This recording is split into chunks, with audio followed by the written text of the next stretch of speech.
Hello student, आज का हमारा टॉपिक है ब्रिज कोर्स यानी कि सेतु अभ्यास का, जिसकी कसौटी क्रमांक 2 को आज हम देखेंगे।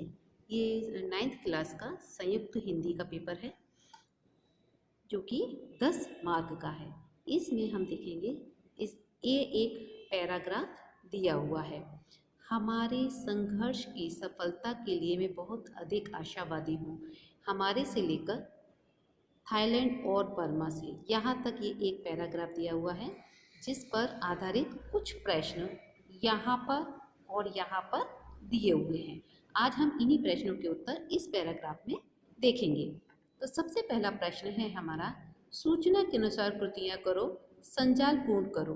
पाठ में आए देश, तो पाठ में आए देश कौन कौन से देश आए हैं पाठ में, तो हम यहाँ पर देखते हैं जैसे चीन, Celebes, Sumatra, Borneo, Java, Philippines, इंडोचीन, जापान, मलाया, थाईलैंड और बर्मा। ये इतने सारे देशों के नाम दिए हुए हैं। इनमें से कोई भी चार आप यहाँ पर लिख सकते हो, जैसे कि मैंने लिखा है चीन, जापान, जावा, सुमात्रा। ऐसे ही आप इनके अलावा भी कोई और भी चार इसमें जोड़ लिख सकते हो। इसके बाद का प्रश्न है, परिच्छेद में से निम्नलिखित शब्दों के विलोम शब्द ढूंढकर लिखिए। विलोम शब्द अर्थात विरुद्धार्थी शब्द भी इनको कहा जाता है। तो असफलता का विलोम हो गया सफलता, प्राचीन का नवीन। इसके बाद का प्रश्न है, देश में एकात्मकता जरूरी है, स्पष्ट कीजिए। एकात्मकता क्यों जरूरी है देश में? देश में सामंजस्य सौहार्द बनाए रखने के लिए लोगों के अंदर एकता की भावना का होना जरूरी है। अगर लोगों में एकता नहीं होगी तो वह आपस में लड़ते रहेंगे, जिससे देश की सुरक्षा के लिए खतरा उत्पन्न हो सकता है। इतिहास गवाह है कि विदेशी कौन, कि मुगलों ने 400 साल और अंग्रेजों ने 200 साल देश के अंदर हो रहे झगड़ों का फायदा उठाकर हम पर शासन किया।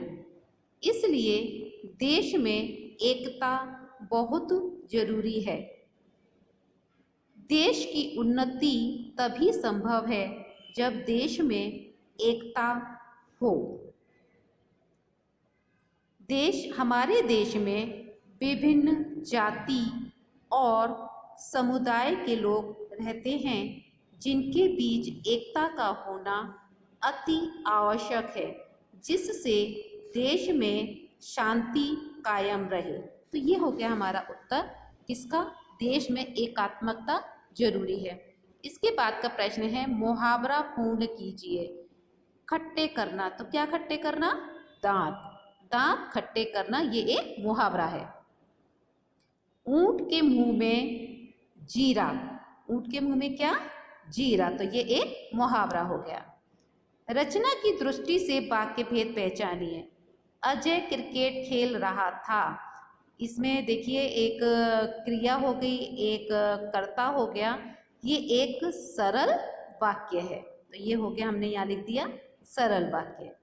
सुजय तेज दौड़ा और शर्त जीत गया, तो सुजय तेज दौड़ा ये एक वाक्य हो गया, शर्त जीत गया ये दूसरा वाक्य हो गया, और इन दोनों वाक्यों को जोड़ने में के लिए ये अव्यय हो गया। तो इन दोनों को जोड़ने वाले शब्द, जब अव्यय से शब्द जुड़ा हो तो ये हो गया, दोनों पूरे वाक्य होने के कारण ये हो गया हमारा संयुक्त वाक्य। तो ये हो गई हमारी कसौटी 2 की आंसर शीट, जिसे आप अपने नोटबुक में नोट डाउन करके अपने एक पेज पर लिखकर मुझे स्कूल में सबमिट करेंगे।